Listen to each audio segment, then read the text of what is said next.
우리 이 앞에 있는 주제를 같이 읽어보겠습니다. 같이 읽겠습니다. 시작. 주 안에 우린 하나.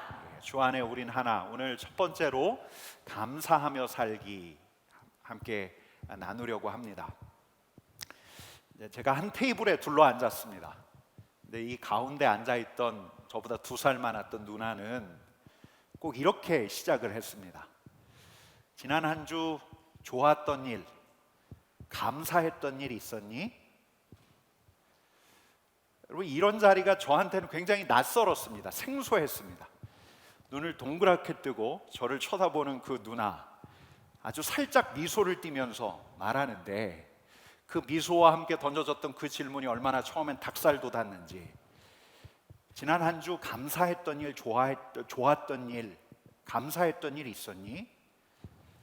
저는 그러면 지난주에 저 아르바이트 월급 받았어요, 이런 식으로 가급적 짧게 이야기를 했습니다.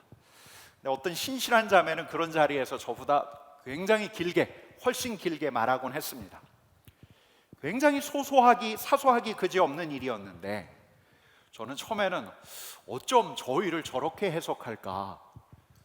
어떻게 그 아주 사소하기 짝이 없는 일을 저렇게 해석할 수 있을까? 그녀의 해석을 아주 이상하게 생각했습니다.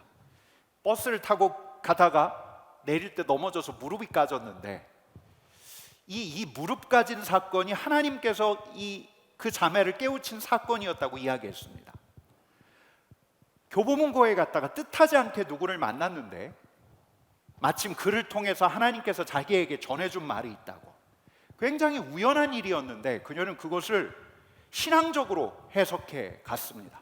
여러분, 지난주 수요일 우리 교사원 신예배 때 오셨던 목사님 말씀 제목이 우연히가 때마침으로 였습니다.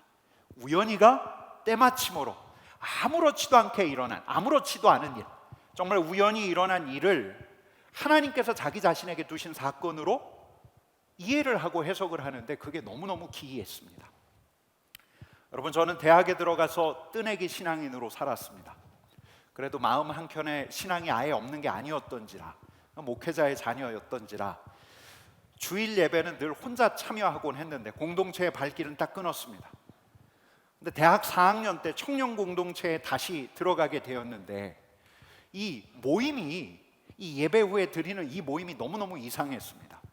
좀 적응이 안 됐습니다. 주일 예배를 마치면 이 공동체 모임이 이어졌는데, 이 넓이가 한 침교실 정도 되는 그 공간에 20몇 개의 테이블이 놓여졌고, 그 테이블 위에는 간단한 마실거리, 또 약간의 간식, 이게 세팅되어 있었는데, 이 테이블마다 대략 한 6명, 많게는 8명, 10명까지 그렇게 둘러 앉았습니다.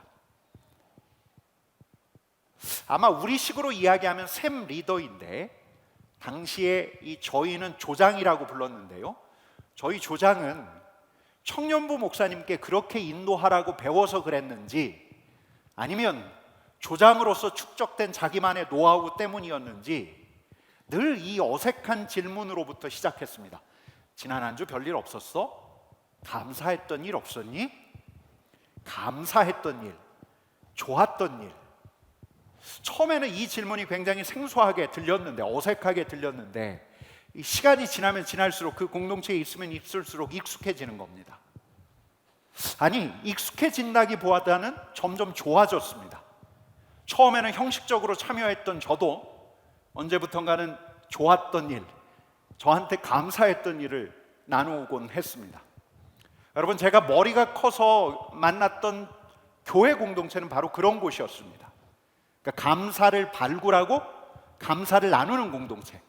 제가 발굴이라는 단어를 썼는데 마치 땅에 묻혀져 있는 것처럼 보이지 않습니다.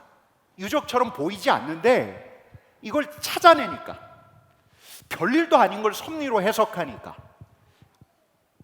그렇게 해석할 수 있다는 것이 우리 그리스도인들에게 주신 우리 하나님의 특권이 아닐까, 그런 생각도 해보았습니다. 여러분, 이런 감사는 감사를 불렀습니다. 전혀 감사할 것 같지 않은 상황인데 저 친구가 감사하다고 하니까 저도 비슷한 일 겪을 때면 이게 감사할 일이지라는 걸 깨닫게 되었습니다. 버스를 놓친 것도 감사하고, 그 자리에서 그 사람 만난 것도 감사하고, 이전 같아서면 짜증낼 만한 일인데 제가 해석을 달리하기 시작했습니다. 여러분, 제게 이 소그룹은 그렇게 감사를 나누는 따뜻한 그룹이었고, 그럼으로써 우리 이 부서, 청년부 부서는 공동체가 되어갔습니다. 덕분에 저도 때가 이르러서는 그 공동체에서 한 몫을 하는 일원이 되었습니다. 감사의 공동체. 여러분, 근데 제가 그렇게 사랑했던 공동체에 머물다 보니까 그 공동체의 또 다른 면에 합류하게 되었습니다. 조장이 되니까, 제가 이제 샘 리더, 우리식으로 말하면 조장이 되니까 보이는 게 있습니다. 지체들 간의 다툼이 보였습니다. 겉으로는 서로 나이스하게 대하는데 제게 따로 찾아와서 그 친구가 자기를 얼마나 괴롭히는지 하소연했던 자매도 있었습니다. 저한테 돈을 빌려달라고 해서 빌려주었더니 차일피일 미루다가 제 얼굴 보는 걸 힘들어했던 형제도 있었습니다. 서로 미워하기도 했고 상처를 주기도 했습니다. 연초에는 정말 그렇게 열심히 활동했는데 한 7월, 8월부터 잠수를 탔던 형도 있었습니다. 처음 생각했던 감사의 공동체, 꼭 감사의 공동체만은 아니었습니다. 상처를 주고받는 공동체였습니다. 여러분, 근데 제가 청년부 임원이 되고 나니까, 이제 조장이 아니라 임원이 되고 나니까 우리는 또 다른 소리를 주고받기 시작했습니다. 그건 뭐였냐면 이 공동체에 대한 불만, 공동체 비전에 대한 불만, 이 청년부 시스템에 대한 불만, 목회자에 대한 불만. 여러분, 지금 생각하면 왜 그랬냐 싶지만 공동체의 주류가 되어서 저희들끼리 함께 뭉치다 보니까 우리는 이제는 공동체의 문제도 발굴해냈습니다. 불평의 공동체. 그렇게 사랑하는 공동체였고 그렇게 좋아하는 공동체였는데 시간이 지나다 보니까 장점보다 단점이 더 보였습니다. 여러분, 물론 그렇다고 해서 제가 공동체에 대한 애정을 내려놓았던 건 아닙니다. 처음엔 100점이었는데 나중엔 한 60점까지 내려앉았습니다. 서울 을지로에 있던 그 대형교회 청년부, 그 공동체는 저에게 감사를 일깨워준 공동체였지만 불평에 점조직에 합류하게 했던 공동체이기도 했습니다. 여러분, 디트리 본회퍼라는 신학자가 있습니다. 나치에 처형되었던 이 본회퍼 목사님, 우리가 예배 말미에 부르는 선한 능력으로 이 가사를 썼던 이 목사님이 했던 말이, 이런 말이 있습니다. 우리 같이 읽어보겠습니다. 같이 읽겠습니다. 우리가 이 공동체에 대해 오히려 우리의 기대와 달리 모든 것이 시시하고 하찮다고 하나님께 계속 불평한 뿐이라면 예수 그리스도 안에 있는 기준과 풍성함을 따라 공동체를 자라게 하시는 하나님을 방해하는 것이다. 이 대목만 다시 읽어보겠습니다. 예수 그리스도 안에 있는 기준과 풍성함을 따라 공동체를 자라게 하시는 하나님을 방해하는 것이다. 이 말이 뜨끔한 말입니다. 불평은 하나님을 방해하는 것, 불평은 공동체를 자라게 하시는 우리 하나님을 방해하는 것, 불평은 예수 그리스도 안에 있는 기준과 풍성함에 이르게 하는, 공동체를 성장하게 하시는 우리 하나님을 방해하는 것. 여러분, 그러니까 감사도 전염이 되지만 불평도 전염되기 때문입니다. 감사가 감사를 낳지만 불평은 불평을 낳기 때문입니다. 나의 감사가 공동체의 감사로 이어질 수 있듯이 나의 불평이 공동체의 불평으로 이어질 수 있기 때문입니다. 여러분, 근데 애석하게도 감사에서 불평으로라고 하는 이 수순은 전도사 시절에도 제게 여지없이 이어졌습니다. 목회자가 되었는데 처음에는 감사했습니다. 새로운 환경에서 새로운 사람을 만난 거 너무너무 감사했습니다. 알지 못하던 새로운 공동체 주신 거 감사했습니다. 기대를 품었습니다. 그래서 저하고 같이 사역했던 한 목사님이 제게 이런 말까지 했습니다. 강전사님은 짜증 안 내고 즐겁게 잘하시네. 즐겁게 해서 참 좋아요. 여러분, 하지만 시간이 지나면 지날수록 문제가 보였습니다. 다 좋지 않았습니다. 우리 공동체가 정말 하나님께서 원하시는 옳은 방향으로 가고 있는가? 여러분, 저는 이런 근본적인 질문을 던지고 있다고 자부했지만 그럴수록 공동체에 대한 감사보다는 불만이 터져 나왔습니다. 이 자리에 있는 여러분들은 어떻습니까? 여러분들은 어떻습니까? 여러분, 저는 이 딜레마, 이 문제를 풀어야 했습니다. 왜냐하면 저는 목회자였기 때문에. 여러분, 저는 절기 때마다 감사에 대해서 설교해야 했기에 제 안에서 소화조차 되지 않았던 그 말씀을 설교한다는 것은 저로서는 너무 끔찍한 일이었기에 불평과 불만을 마음에 품고 사는데 흐뭇하게 웃으면서 성도들에게 감사하며 살아가라고 설교할 자신이 없었기에 여러분, 저는 이 문제를 풀어야 했습니다. 시간이 지날수록 왜 감사는 옅어지는가? 왜 시간이 지날수록 불평은 강화되는가? 이러면 안 되는데 여러분, 제가 이 문제를 풀었을까요? 못 풀었을까요? 둘 중에 하나입니다. 여러분, 다 풀린 건 아니지만 제가 풀었다기보다는 하나님께서 어느 정도 풀어주셨습니다. 어떻게 풀어주셨냐면 말씀을 통해서 풀어주셨고 하나님께서 제 곁에 두신 사람들을 통해서 풀어주셨습니다. 여러분, 우리 1절부터 4절까지 말씀을 다시 한번 읽어보겠습니다. 여호와께 감사하고 그의 이름을 불러 아뢰며 그가 하는 일을 만민 중에 알게 할지어다. 그에게 노래하며 그를 찬양하며 그의 모든 기이한 일들을 말할지어다. 그의 거룩한 이름을 자랑하라. 여호와를 구하는 자들은 마음이 즐거울지로다. 여호와와 그의 능력을 구할지어다. 그의 얼굴을 항상 구할지어다. 아멘. 여러분, 특별히 오늘 시편은 3절에서 이런 말씀을 하고 있습니다. 같이 읽어보겠습니다. 여호와를 구하는 자들은 마음이 즐거울지어다. 아멘. 여러분, 오늘 시편의 말씀은 우리에게 이야기합니다. 구하라고 합니다. 하나님께 구하라고 합니다. 여호와를 구하라라고 합니다. 하나님의 이름을 부르짖고 하나님께 우리의 간구를 아뢰라, 이렇게 해석할 수 있습니다. 우리에게 간구, 기도의 제목들이 있으니까 그 기도의 제목들을 우리 하나님께 아뢰라, 이렇게 해석할 수가 있습니다. 여러분, 근데 이 말씀은 불평에 대한 간구라고도 볼 수 있습니다.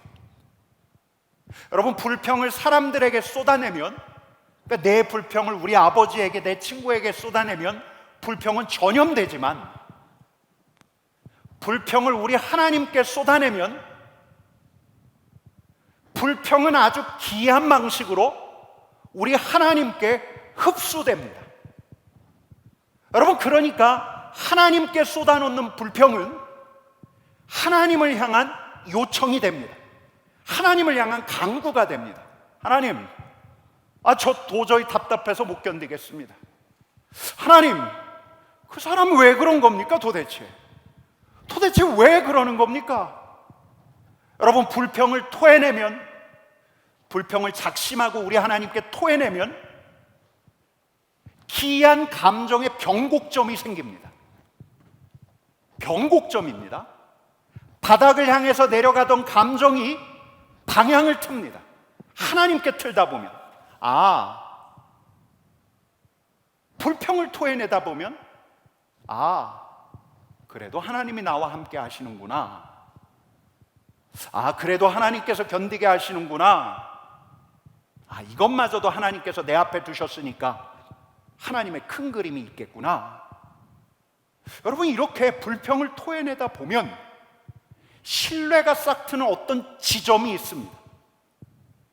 여러분, 시편 중에도 이런 시편이 굉장히 많습니다. 하나님 앞에서는 처음에 원망과 불평과 탄식과 분노로 시작을 합니다.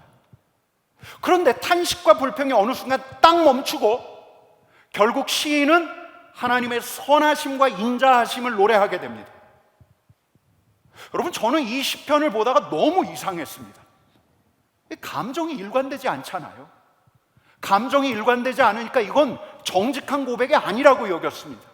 이건 하나님께 드리는 찬양이니까 그냥 시인의 솔직한 감정은 앞에서 토로하고 나중에 그냥 하나님의 선하심과 인자하심을 찬양하는구나, 이렇게 여겼습니다. 여러분, 근데 이게 성령의 역할입니다. 여호와께 토로하는 자에게 우리 하나님 성령 하나님께서 하시는 역할입니다. 불평을 하나님께 쏟아내십시오. 불평을 하나님께 쏟아내십시오. 우리 옆에 계신 분들에게 일러드립시다. 불평을 하나님께 쏟아냅시다. 불평을 하나님께 토해냅시다. 여러분, 저는 이 메시지를 수없이 들었습니다. 이 메시지를 수없이 들었습니다. 제가 부목사 시절에 그 교회에 담임하던 목사님께서 얼마나 많이 말씀하셨던 말씀이었는지. 근데 어느 날 다른 교회 목회자들이 모인 자리에서 그 목사님하고 질의 Q&A 하는 시간이 있었는데, 어떤 목사님이 손을 들고 이런 질문을 하셨습니다. 목사님, 스트레스를 어떻게 푸십니까? 목사님 마음이 답답하실 때 뭘 하십니까? 틀림없이 인간적인 목회적인 스트레스가 있을 텐데 그 스트레스를 어떻게 푸냐고 물었습니다. 여러분, 우리는 어떤 답변을 기대합니까? 운동으로 풀죠. 어떤 취미 활동을 합니다. 대개 이런 답변들을 우리는 그 자리에서 기대했습니다. 근데 목사님이 이렇게 목회자들 앞에서 모인 자리에서 이렇게 답변하셨습니다. 저는 새벽 기도입니다. 이렇게 말씀하는 거예요. 근데 이 신앙적인 답안이 같이 있던 우리 목회자들을 얼마나 허탈하게 했는지 모릅니다. 또 저 교과서적인 답변을 하시네. 그런 답변을 하려고 그 자리에 있었던 건 아닌데, 여러분, 하지만 저는 그분을 곁에서 보면서 그 답변이 그분에게 가장 정직한 답변, 그분이 경험한 답변이라는 것을 알았습니다. 그 목사님은 불평과 불만, 또 고통과 낙담을 흡수할 수 있는 분이 유일하게 누가 계신가를 알고 계셨습니다. 듣기 좋으라고 한 말이 아니었습니다. 정말 그렇게 고백하셨습니다. 하나님 앞에서 기도하고 하나님의 말씀을 전하고 나면 저는 잊어버립니다. 다 잊어버립니다. 하나님께서 잊어버리게 하십니다. 저는 그분에게 감사하는 목회를 배웠습니다. 얼마 전에 제가 그분을 찾아갔는데 그 목사님이 제게 대뜸 이렇게 말씀하셨습니다. 야, 강 목사, 얼마나 감사하냐? 말씀을 전할 수 있다는 게 얼마나 감사하냐? 말씀을 듣는 성도들이 있다는 게 얼마나 감사하냐? 여러분, 저는 종종 이런 생각을 해봅니다. 우리 공동체 안에서, 우리 소그룹 안에서 불평이 일어날 때 기도로 마치면 어떨까? 어두운 얼굴로 일어나는 게 아니라, 혀를 끌끌 차면서 그 모임을 파하는 것이 아니라 불평을 기도로 바꾸고 매듭 지으면 어떨까? 그분 앞에서 우리의 불평을 쏟아낼 뿐만 아니라 우리의 불평을 요청으로 바꾸어서 우리 하나님 앞에 올려드리면 어떨까? 여러분, 하나가 더 있습니다. 불평을 처리하는 방식도 중요한데, 앞서 말씀드렸던 것처럼 감사를 발굴하고 나누는 것, 이건 아무리 강조해도 지나치지 않습니다. 여러분, 옆에 있는 이들에게 일러드립시다. 감사를 발굴합시다. 우리가 무슨 탐험가도 아닌데 감사를 발굴해야 할 특권이 우리에게 주어졌습니다. 우리 1절하고 2절 말씀 같이 읽어보겠습니다. 같이 읽겠습니다. 여호와께 감사하고 그의 이름을 불러 아뢰며 그가 하는 일을 만민 중에 알게 할지어다. 그에게 노래하며 그를 찬양하며 그의 모든 기이한 일들을 말할지어다. 아멘. 여러분, 2절 말씀에 이렇게 이야기하고 있습니다. 기이한 일들을 말할지어다. 우리 하나님께서 행하신 모든 기이한 일들을 말할지어다. 여러분, 여기서 말하는 기이한 일들은 일단은 이렇게 생각할 수 있습니다. 정말로 우리 하나님만이 하실 수 있는 범접하기 어려운 초월적인 일들, 우리 하나님만 하실 수 있는, 전능하신 우리 하나님만 하실 수 있는 전무후무한 그런 이적들. 여러분, 그러나 우리 하나님께서 하시는 가장 기이한 일은, 오늘 우리 김 집사님께서도 읽으셨던 시편 136편 말씀처럼 가장 기이한 일은 하나님의 사람으로 하여금 감사를 찾게 하시고 하나님의 사람으로 하여금 감사로 해석하게 하시는 일이 아닐까 생각해 봅니다. 그러니까 성령 하나님께서 우리의 감사의 감각을 깨우시는 겁니다. 사소하고 하찮기 짝이 없는 그런 일상에서 전혀 자극적이지 않는, 전혀 큰 감동이 없는, 막 심장 뛰는 웅장한 울림이 없는 그런 사소한 일상에서 그 사소한 일상을 감사의 프레임을 가지고 해석하게 하는 겁니다. 그러니까 일상에 감추어진 하나님의 흔적을 찾아내게 하시는 것. 이게 정말 우리 하나님께서 하시는 기이한 일이 아닐까. 하나님, 오늘 저를 제정신으로 깨우셨습니다. 그러실 필요가 없지만 우리 하나님께서는 그렇게 하셨습니다. 이 미국의 유명한 전통 기도라고 합니다. 하나님, 저를 오늘 제정신으로 깨우셨습니다. 하나님, 저를 오늘 심장 뛰게 하셨습니다. 저를 일으키셨습니다. 하나님 아버지, 저로 오늘 결국은 설교를 쓰게 하셨습니다. 하나님 아버지, 저희로 오늘 이렇게 금요기도에 나오게 하셨습니다. 지극히 당연한 일 같지만 이를 감사로 해석하는 눈. 여러분, 이거야말로 우리 하나님께서 우리에게, 우리 신앙인들에게 주신 축복 중에 축복이라고 할 수 있습니다.